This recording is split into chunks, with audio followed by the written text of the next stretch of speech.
Greetings, everyone, and welcome to the Produce Buzzers podcast. We're so happy that you've joined us today, and I think you will be too after the show is over.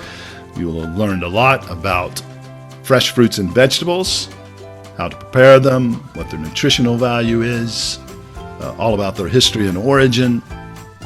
We hope you'll find it interesting, and we hope it inspires you to eat more fresh fruits and vegetables, not only to improve your health, but to enjoy their deliciousness while you do so.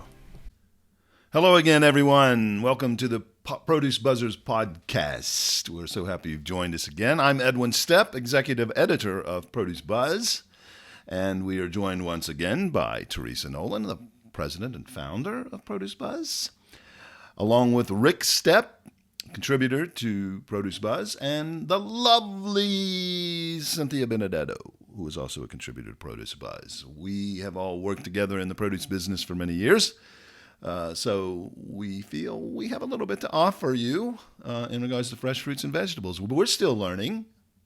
We don't know it all, but we continue to study and learn more and more about fresh fruits and vegetables, and we want to pass that along because we are passionate about fresh fruits and vegetables, and we hope to make you passionate as well if you're not already. Today we have some interesting information.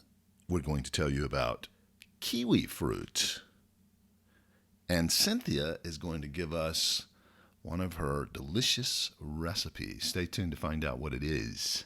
It's a recipe chock full of veggies. And Rick is going to tell us about a fruit that you may not have ever heard of before, but it is a super fruit. It is packed with nutrition and antioxidants, and studies are showing that it can stave off a lot of health issues. Let's get started.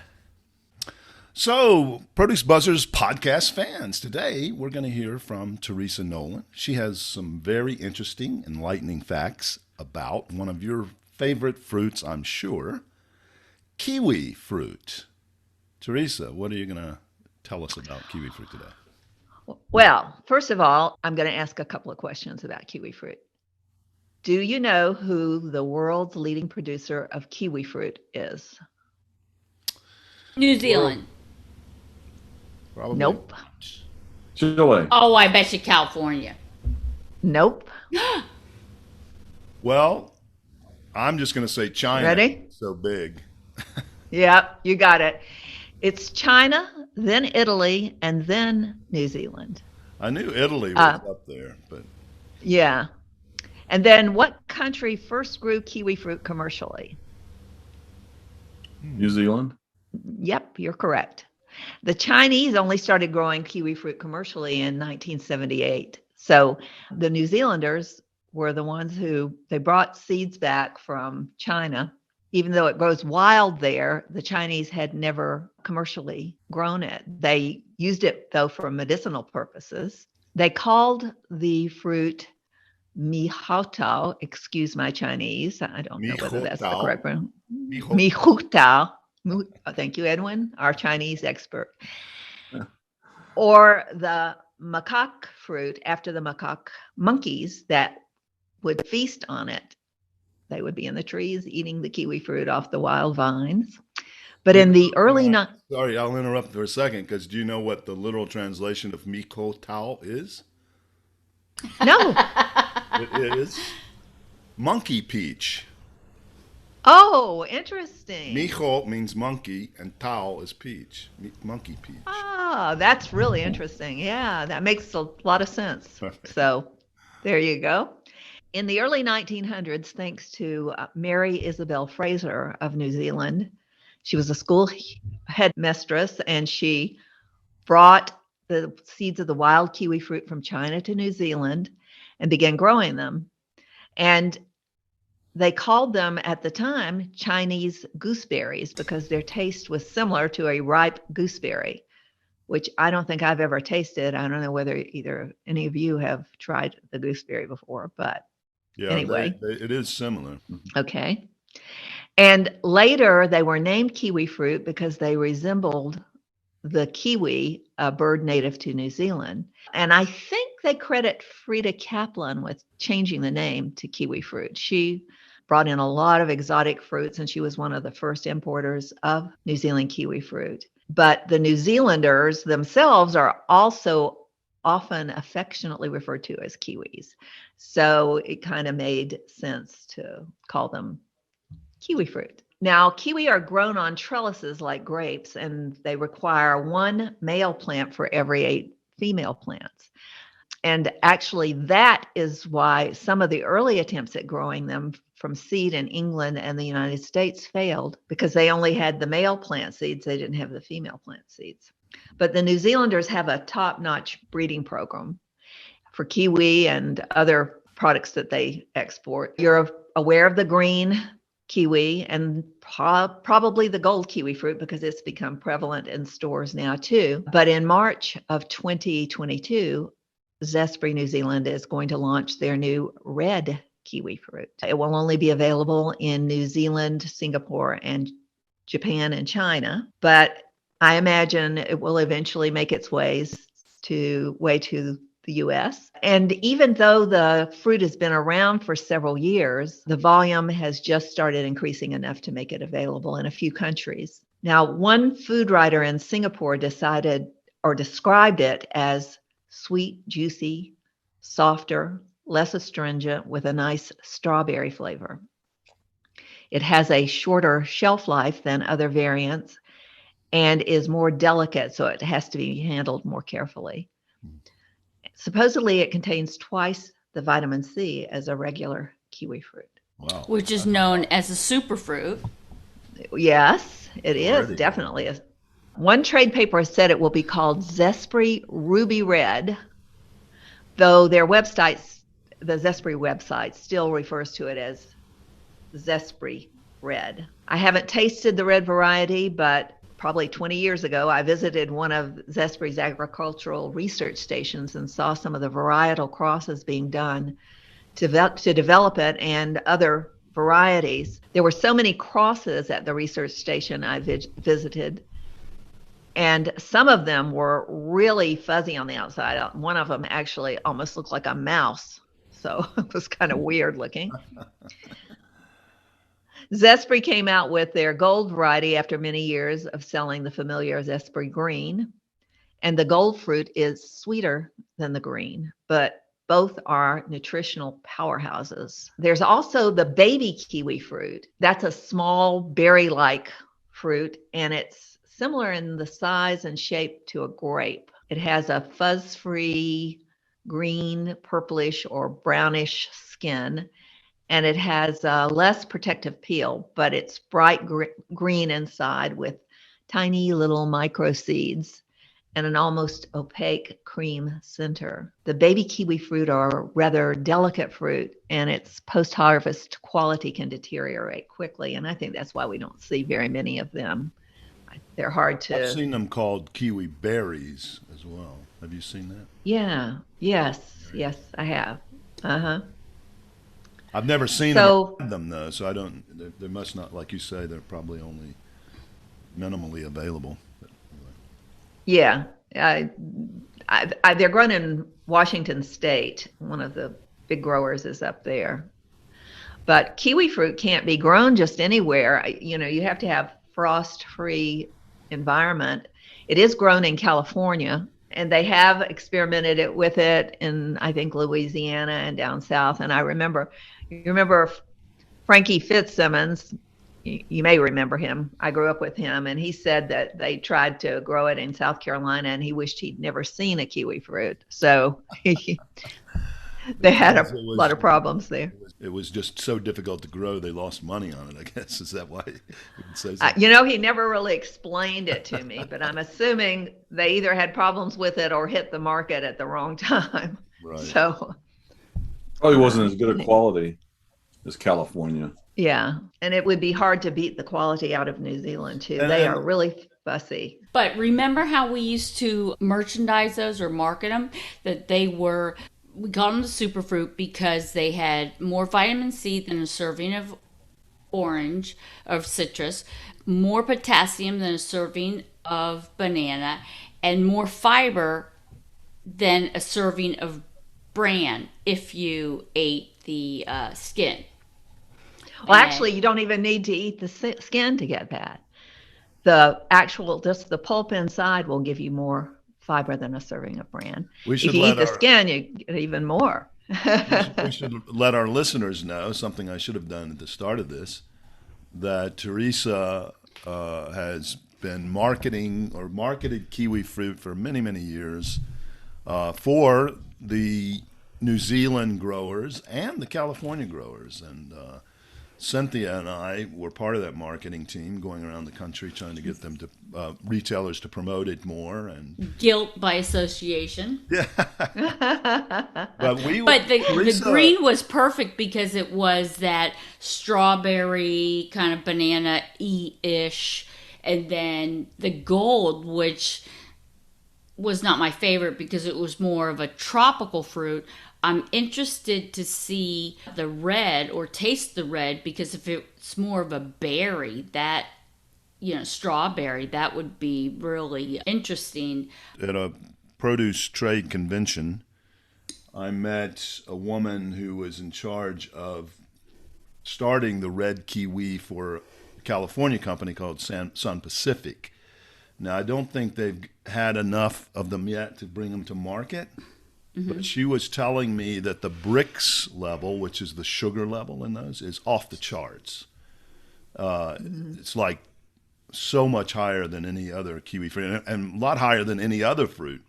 And I don't understand Brix, but I think she said it had like a 20 Brix level.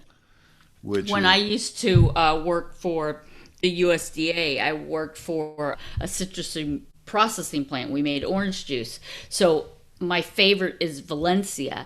Brix is the soluble sugar. My favorite number was about a 17, but that was way too sweet for most people. So a 20 would be just really yummy. Is that a percentage, or do you know what it means? I think it's a ratio of sugar to acid, some type of a ratio.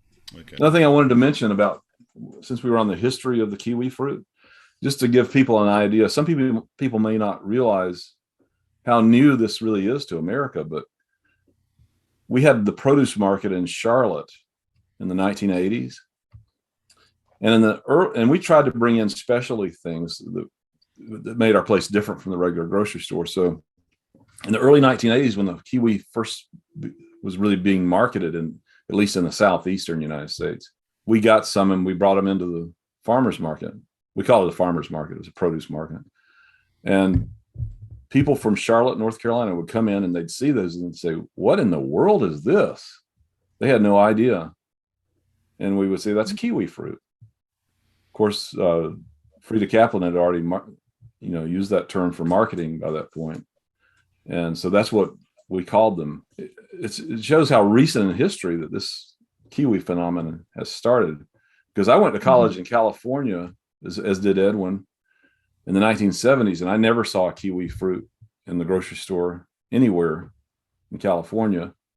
So I know that it's happened sometime mid 70s to early 80s is when. And one could argue that the Nolan Network single-handedly increased the demand. I was going to raise that point, that Teresa and her team, which I'll humbly accept part of that, and Cynthia as well. And I can't remember if Rick, did you ever work? No, kiwi fruit? Not with kiwi. But there's no question that Teresa was very instrumental in building the popularity and the awareness of that fruit. Teresa was spearheading the merchandising and marketing of it. So wasn't that didn't Teresa do the East Coast, West Coast battle of the retailers who could sell more? She'll have to answer that. Yes. It was Vaughn's and Stop and Shop. Yeah. Vaughn's and they were kind of in the same marketing group. Some retailers get together and share ideas on how to market. And so the vice president of produce at Vaughn's and the vice president of produce at Stop and Shop kind of had a little rivalry going. And so I challenged them to see who could sell the most kiwi fruit. And they started bringing in truckloads of kiwi fruit. Before that, if somebody ordered a pallet, that was great. And now they were bringing in truckloads of kiwi fruit. And what happened was, when the stores in this area started seeing Stop and Shop putting out these massive displays of kiwi fruit, they thought, oh my gosh, we've got to have kiwi fruit. And they started selling massive displays, and it really pushed the volume up. So a lot more people got to try it because it was readily available, and they brought the price down on it a little bit to make it more appealing to purchase. So, yep, that's Teresa, right. Teresa, do you know approximately what year you started representing kiwi fruit? Was it California first and then New Zealand, or vice versa? No, it was New Zealand first, and it was about 1986. Okay. And Cynthia, along with the other nutritional value points for kiwi fruit, it has almost no fat, it has 45 calories. It has also more vitamin E than an avocado. And the vitamin E is actually in those little seeds. So you have to chew the seeds up to get it. And if you eat 2 or 3 kiwis per day, it could protect you from an array of eye diseases, including cataracts and vision loss from macular degeneration. It also benefits your nervous system and circulatory functions as well. It's a good source of zinc, which we all have been hearing a lot about since COVID came into view. And something I read about zinc, if you're consuming zinc, it's also a good idea to take a little green tea, because that helps you metabolize the zinc. So those are just some nutritional hints. So that really is the super fruit. It's amazing. Yeah. When I start to feel like I'm getting a cold, I buy a bunch of kiwi fruit and start eating them. So what you want to do when you buy them, if they're still hard, you can leave them on the counter till they yield to gentle pressure, kind of like a peach. But you can actually ripen them in the refrigerator. And that's what I do, because I think they taste about 1,000 times better if they ripen in the refrigerator. It takes longer, of course, but if the fruit was picked at the correct Brix level when it was harvested, and New Zealand is very strict about their harvesting Brix level, it will ripen up and it will taste fabulous. So it also stores very well, and I'll load up on them during the season and stuff my extra refrigerator with them, because they're so good for you and so good to eat.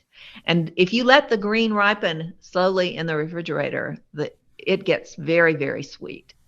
So that's another little hint. And I like to use it as a garnish. And I keep the peel on, so it keeps the integrity of the fruit. Well, that would make a nice colorful garnish. Mm-hmm. It pairs well with other fruits in a fruit salad or in smoothies. But as you mentioned before, the best way to eat it is to cut it in half and scoop out the insides with a spoon. And if you want more fiber in your diet, you can eat the skin. You have to really like chewing skin to do that. And if you dare splurge, make a kiwi berry shortcake I love to put mine on a brownie and then top it with oat milk ice cream, because I don't eat dairy. There are lots of ways to serve it, and it's really good for you, and it's just great as a snack by itself. Very good. I love the skin. I eat them like an apple, just bite into them. Yeah? I do too. Agreed. Yeah, I don't find the skin an issue. Yeah. The gold skin is much easier to tolerate in my estimation. The gold is much easier to eat. Yeah, it's not as rough. It's a lot smoother. Very good, Teresa. And is that any more about kiwi fruit, or is that it for today? That will do it for today. Unless you have big questions, then I'll be happy to try to answer them. I do have one question. Yes. Would it be safe to say that you could use a kiwi any way you'd use a strawberry? Yes, I think you could. Mm-hmm. Isn't it a good meat tenderizer as well? Oh, yes, it is. You can use it as a meat tenderizer. I think that's one reason why it's so good for the digestive tract, too. kind of That's interesting. So what you would just puree it and marinate the steak or meat in it? Is that? in the kiwi. Yeah, it breaks down that whatever it is that makes Mhm. meat And it's tough. got to flavor it wonderfully as well, I would think. It's going to leave some kind of flavor there for sure. Yeah, I think it probably would. Yeah. Yep. Have you ever tried it on So fish? no, have you? No, I'm just wondering if it would. But you know what? You could make a kiwi salsa Mhm. with, maybe kiwi and mango and strawberries or something like that, Like a and serve it mango on. chutney. Yeah, yeah, No, that sounds good. I think. That would go well. Yeah, The sweetness would pair well with a fish, especially a white uh-huh, fish, I think. Mhm. yep. Any kind of fish probably, but okay. Hmm. Well, thank you, Teresa. That was very helpful, very interesting. What a super fruit kiwi is. So, Produce Buzzers podcast fans, today we're going to hear about a fruit that you may not know too much about, or maybe have not even ever heard of. Only recently have I heard about them. And Rick is going to tell us about them because Rick has actually been growing some on his farm in Minnesota. So, Rick is going to tell us about Aronia berries. Rick, take it away. Thanks. Uh, Teresa may remember. In fact, I know she remembers. We went a few years ago, maybe 5 years ago, down to Iowa to visit our cousins there. And just before we went down there, I happened to read an article in the newspaper about Aronia berries and how they were becoming more and more popular for juice and processing. And there was a farm real close to where our cousins lived that grows them commercially. And so when we were down there, we went to visit the farm. The guy who grows the Aronia berries was out of town. He was a Chicago Cubs game, but he said he gave us the combination to his lock and he said, just walk on in and go inside and look around at the facility and take your own tour. And I said, well, I'd like to buy some of the plants because they sell the plants. He said, sure, just go in there and get whatever you want and then just send me a check for them. Totally trusted me. And so we proceeded to go there, and it was very interesting. First time I'd ever actually seen the plants growing or even seen the berries in my entire life. And so I brought 12 plants back and planted them in my garden. It just so happens that where I live was a cattle farm before we bought it, and the type of pasture grass they have growing will just take over everything. So I planted a dozen of those, and it's a constant battle of battling against the pasture grass competing with the Aronia berries. So it took them about 5 years to take root and to start growing. Then I had the problem with the deer. I put a temporary fence around them, and the deer knocked that down, and they were eating the plants. So I'm now left with only 3. The rest of them are deceased. But those 3 have started to bear fruit pretty well. And it's been an interesting experiment. This past September, this past September, my grandchildren from Denver came to visit, and I held them on the vines until they got here because I wanted them to help me pick them. And what was interesting about it was the Aronia berries are pretty bitter. Most people would just spit them out and would not even eat them. But as we were picking the berries, they were eating them, and they were enjoying them. And they had purple dye all over their hands because they're very, very purple in color, and they stain much more than even blueberries. And their tongues were purple. I think they ate more than they picked. They ate more than they saved from picking. And it was kind of entertaining to see that this one, my granddaughter is 4 and my grandson is 2, that at that young of an age that they could eat them and actually keep eating them. I thought that was interesting. Yeah. But that gives you a little background on growing them. Bitter. You said they're bitter? Yeah. Well, I don't know if bitter is the correct word, but the Aronia plant is a genus of deciduous shrubs. They're native to eastern North America and most commonly found in the woods and swamps. They are commonly known as chokeberries. So a lot of people out there have probably heard of chokeberries because they grow wild. There's probably chokeberries in North Carolina. I'm not sure if you have them. There are. I've heard of them. I don't know that I've ever seen them, but yeah. Okay, so they must have them.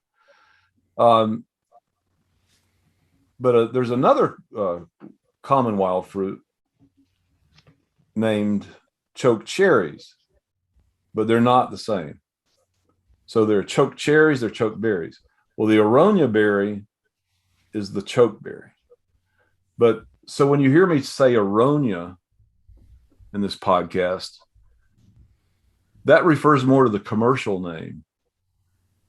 If I say chokeberries, that's more commonly is what you would find in the wild.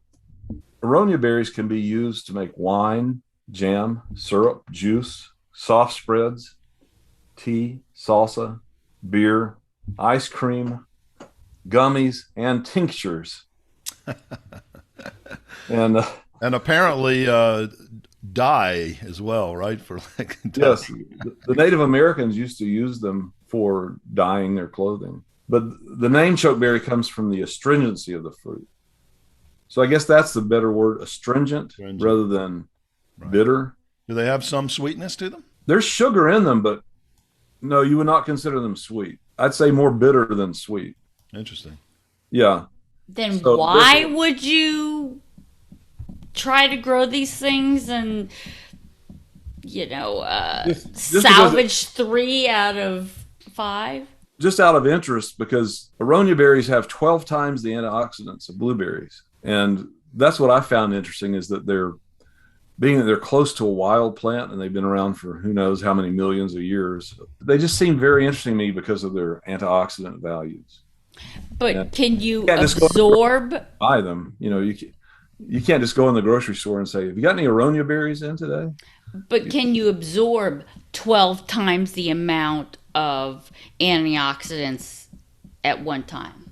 Well, it depends on how many you eat. No, you know how even if you ate 5 pounds of protein at lunch, you can't absorb 5 pounds of protein. That's right. And same thing with those berries. I mean, I think Edwin told us that Ringo Starr eats a whole bowl of blueberries every morning for breakfast. Yep. Probably if you ate a whole bowl of Aronia berries for breakfast, your body wouldn't absorb all the nutrients, but it only takes a few. You'd be choking, right? Yeah, that's why they call them a chokeberry. Well, I suppose you mix them with something else to make them more palatable. You don't just eat them. You just choke them down. Yeah. And would you compare them to a cranberry? No, a cranberry is more sour. Okay. They have a unique flavor. I can't really tell you anything that I could compare them to. And it's not even bittersweet. Sweetness does not come to mind at all when you eat these. But like I said, the name chokeberry comes from the astringency of the fruit, which create the sensation of making one's mouth pucker. In eastern North America, 2 well-known species are named after their fruit color. They are the red chokeberry and the black chokeberry. Another variation, purple chokeberry, apparently originated as a hybrid of the black and red chokeberries, but might be more accurately considered a distinct species than a hybrid. The flowers are white or pale pink. Fruit is about the size of a blueberry. They grow in eastern Canada and the eastern and central United States, from eastern Texas to Nova Scotia, inland to Ontario, Michigan, Wisconsin, Iowa, Ohio, Kentucky, and Oklahoma. Aronia is considered a cold hardy and heat tolerant in USDA zones 3 to 8. So if you know what zone you live in, if you live between 3 and 8, you can grow them. The Aronia plants grow well both in orchard-type rows or set as landscape elements, growing 3 to 12 feet in height. In fact, I went to one of the nurseries here, and they had the Aronia berries as an ornamental plant, and I bought one of those as well and planted it with my 3 Aronia berries that survived. So I actually have 4. So, but these were being sold as an ornamental because the fruit they produce, it's desirable for birds.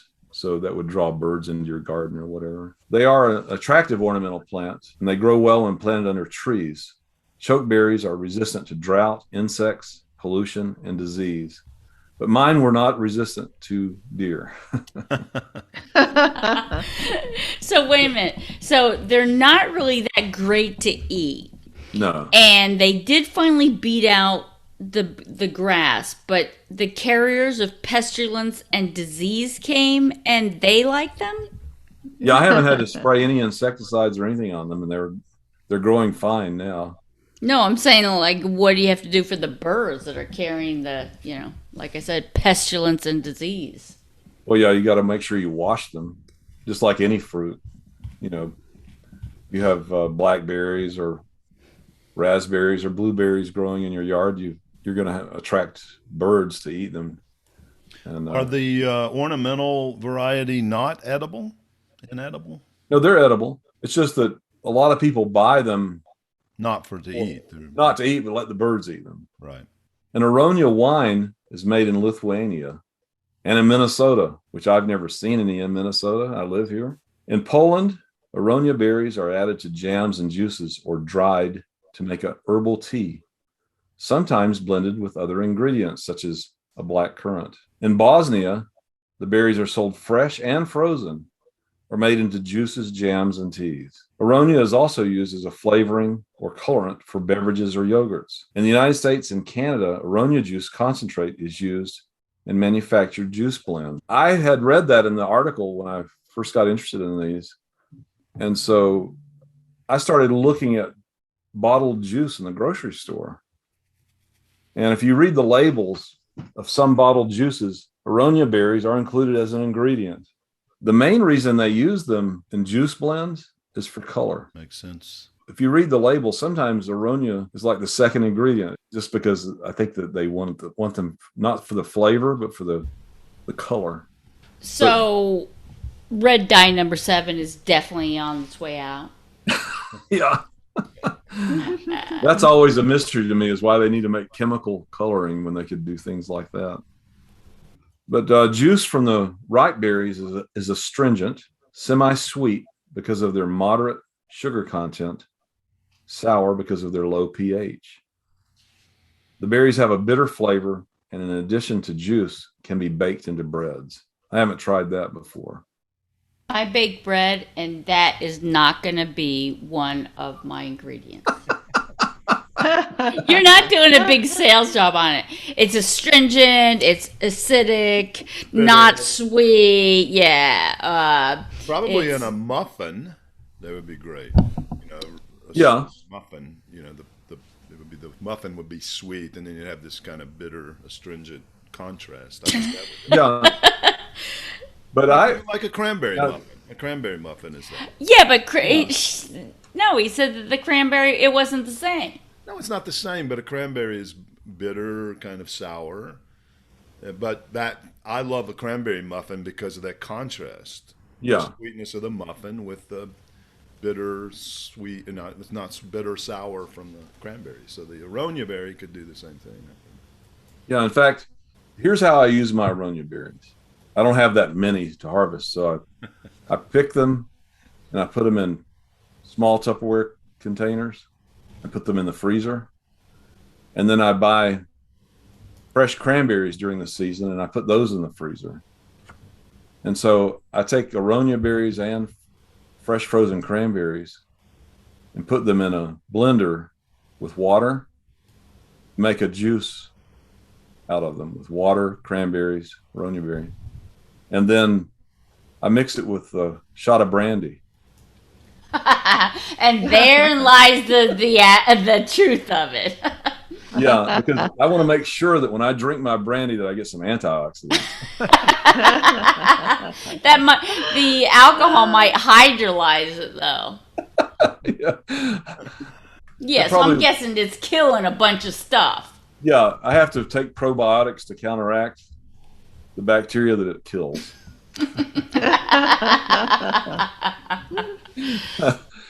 I never thought about it, but the next time I get cut, I'm going to use that juice as an antiseptic.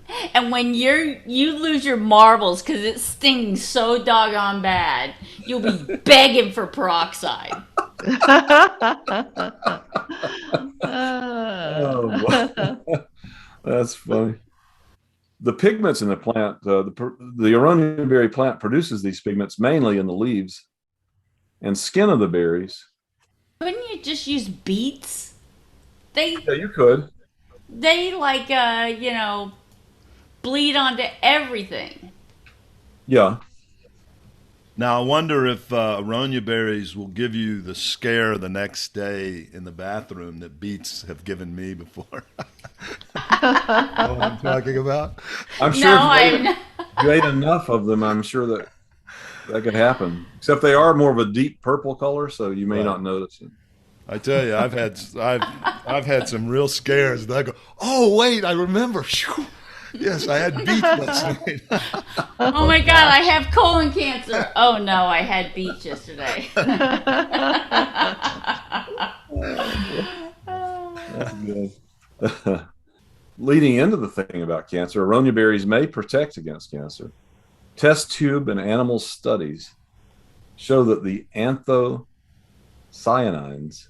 in Aronia berries may stop the growth of colon cancer cells.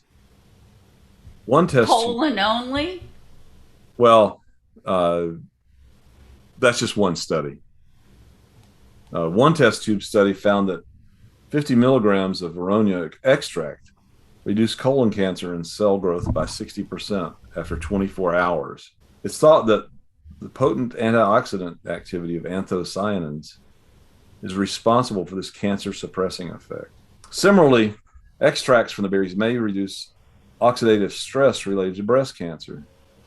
Yeah, it seems like every other day there's a new study out that proves it over and over again. Fresh fruits and vegetables across the spectrum help fight all kinds of diseases. So, right. And so this is actually what I would call a superfood because of the antioxidants. Yeah. Not because of the other nutritional value. And shows how important the antioxidants in your diet are. Right. Yeah. No, you probably wouldn't eat anything else because, you'd be so.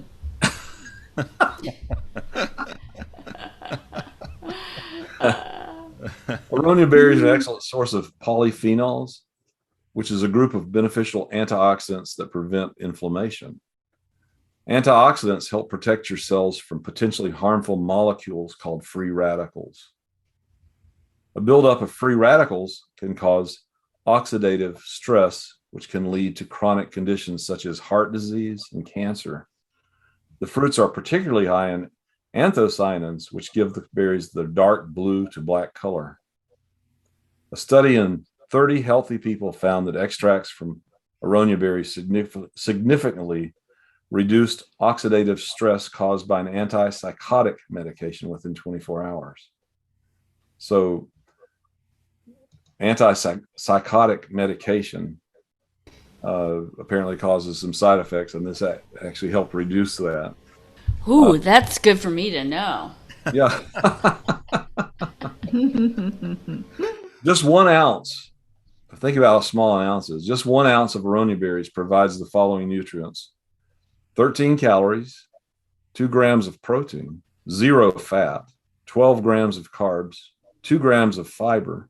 In particular, they may help people with metabolic syndrome, a cluster of conditions, including high cholesterol and triglyceride levels that increases your likelihood of heart disease and diabetes. So like I said, since you're not going to be able to find Aronia berries in the stores, keep that in mind with other fruits that have the high antioxidants, because probably works just as well. You just may have to eat more of them. That's all.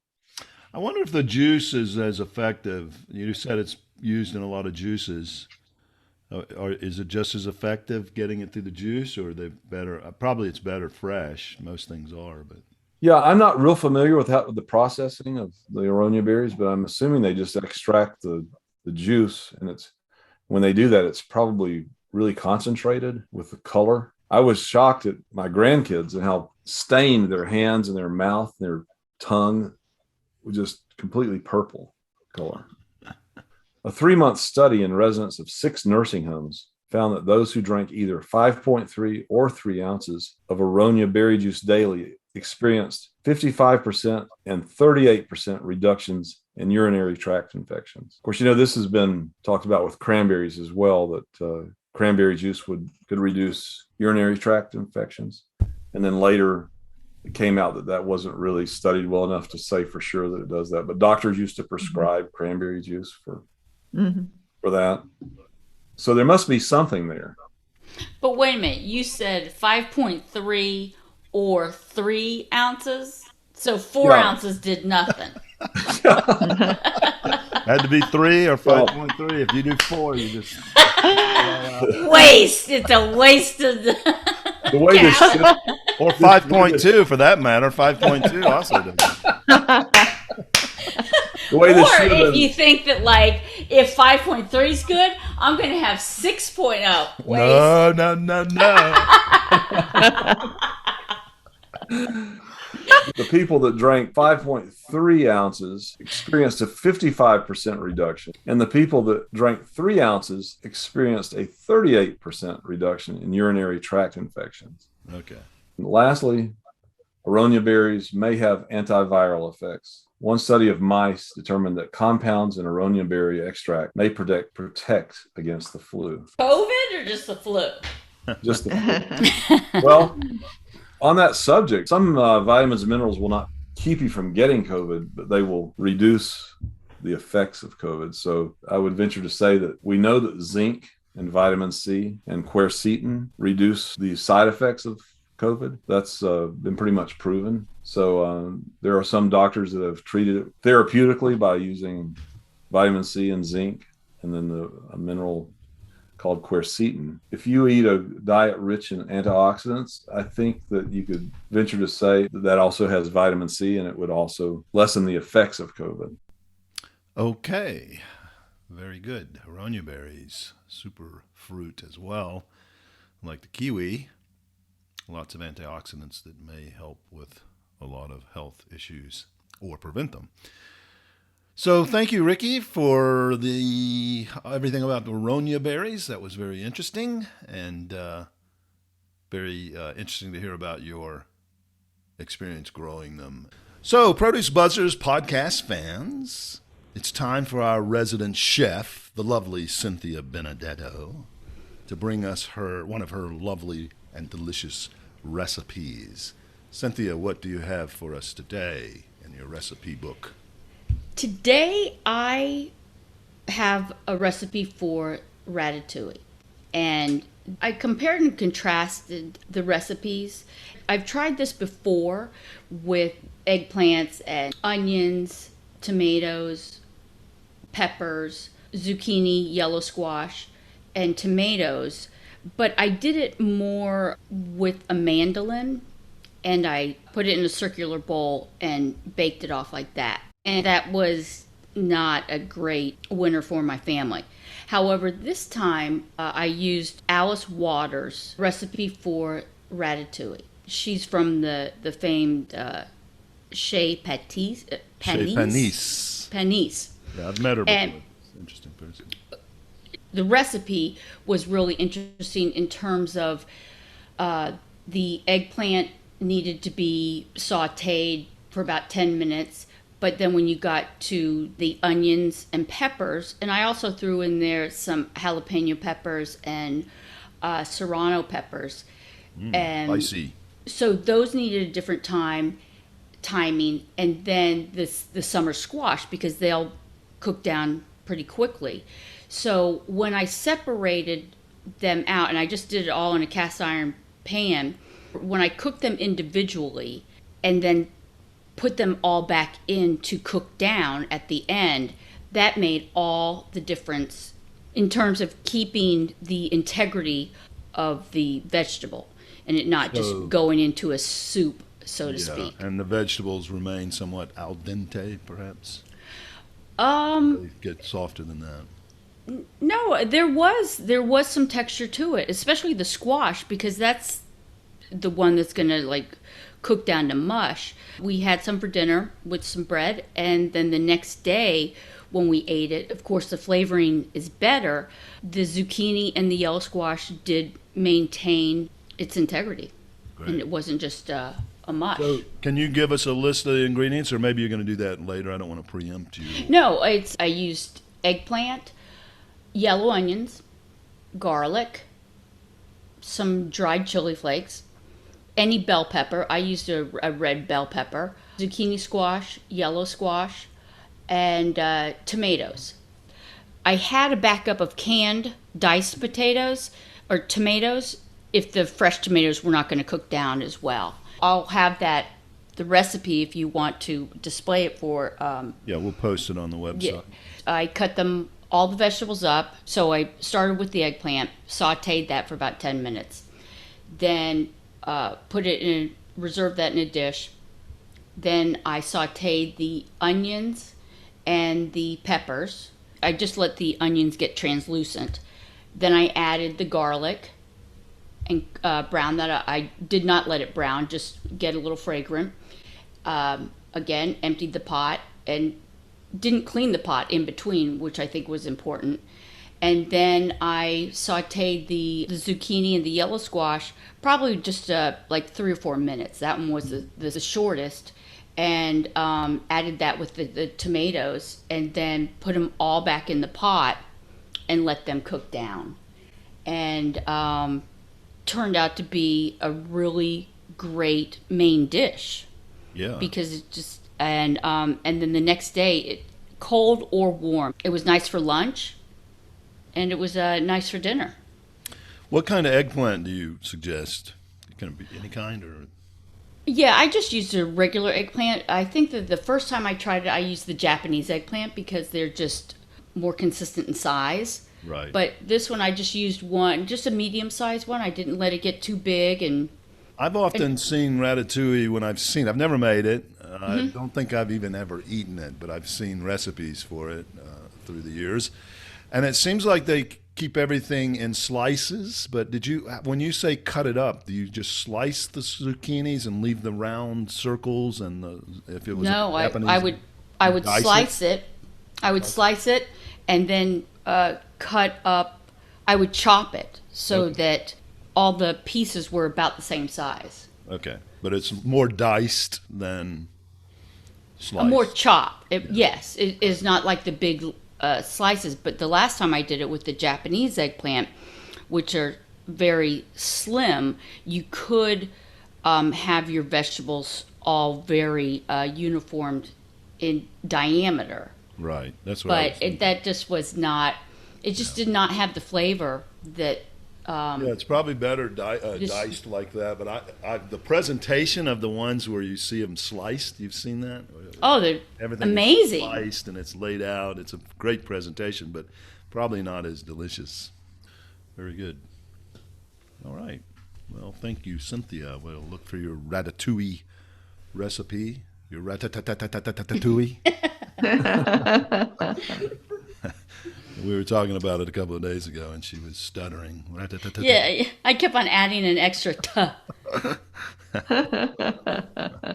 Another French word we struggle with. Teresa speaks French. She studied French and Spanish, so she speaks both of those Romance languages.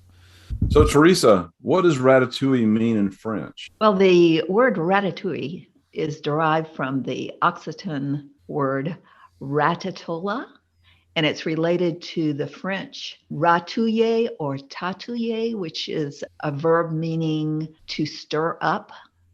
And it's from the 18th century. The word actually came into the language meaning a coarse stew. So where is the Occitan language spoken? I assume that's in France, but do you know where it's from? Yes, it's south of France and also in the Catalonian region of Spain. Oh, great. Okay, well, that's interesting. So there you go. And I think it Oh, started as like a Isn't that- peasant's dish that was like, eating beans and cornbread for the Southerners out there.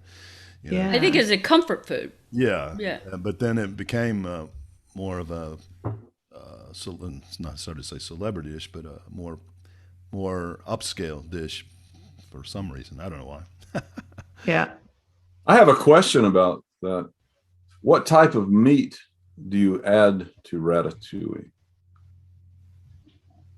Oh, this I is don't know, Rick. What kind of meat do you add to it? sensing it. You don't add any meat to ratatouille. Wah, wah. But I do know this: since pumpkin is a squash, you can also put pumpkin in a ratatouille. Oh my gosh, you just will not give this pumpkin up. No, really, if you look online, there's recipes for it, but they don't eliminate the zucchini, but they just add pumpkin to it. So it may not be. I guess if ratatouille just means like a mixture of things in a stew, you could have many different things in it, correct? It doesn't have to be just those specific vegetables and tomatoes. Yes, it says it's referred to as a chunky vegetable stew. Yeah, so anything could be ratatouille. I mean, any kind of vegetables. And then if you add fruit to it, it's probably fruit a ratatouille.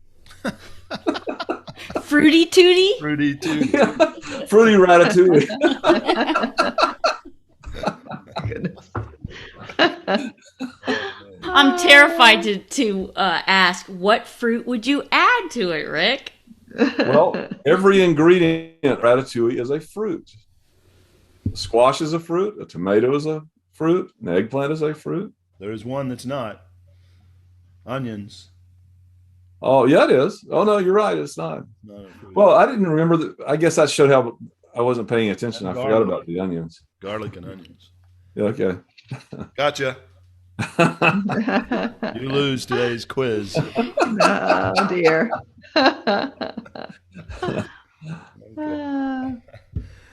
Produce Buzzers podcast fans, it's time for your favorite segment of the Produce Buzzers podcast. Do you know what it is?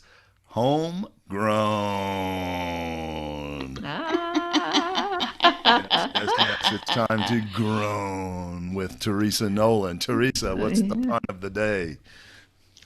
Okay, it's a question. What do you get when you eat a kiwi at the zoo? Okay, let's think about this. What do you get when you eat a kiwi at the zoo? Rick, you got an idea? 15 years in prison.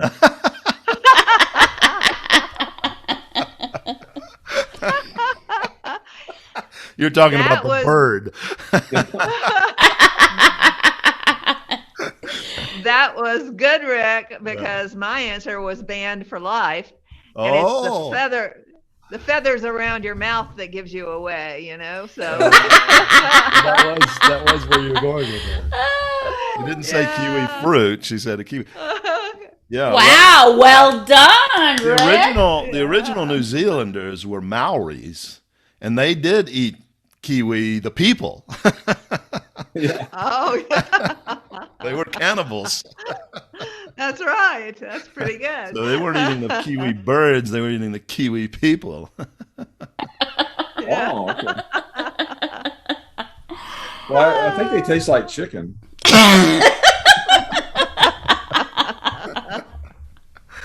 Oh, my Lord.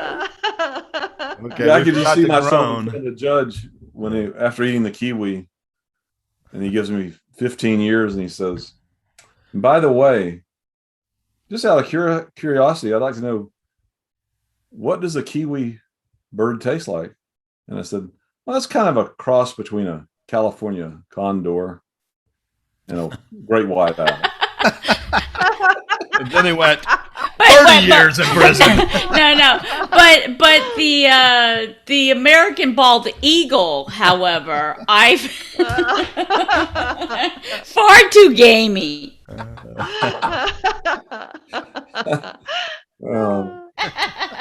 Okay. Time for us to end our corniness and silliness. For this episode, anyway, we'll be back with more corniness and silliness next week, so hope you'll join us. Well, thank you, listeners, for tuning in to the Produce Buzzers podcast, brought to you by Produce Buzz, a gathering place for lovers of fresh fruits and veggies. We hope you were entertained a bit and educated a lot about fresh produce. Be sure to join us next time, and please tell your friends to do so as well. Like, share, and comment on our Produce Buzz Facebook page.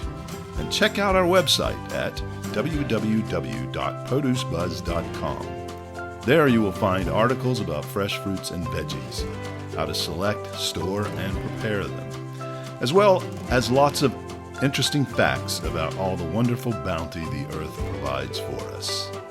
Until next time, be fruitful and don't forget to veg out.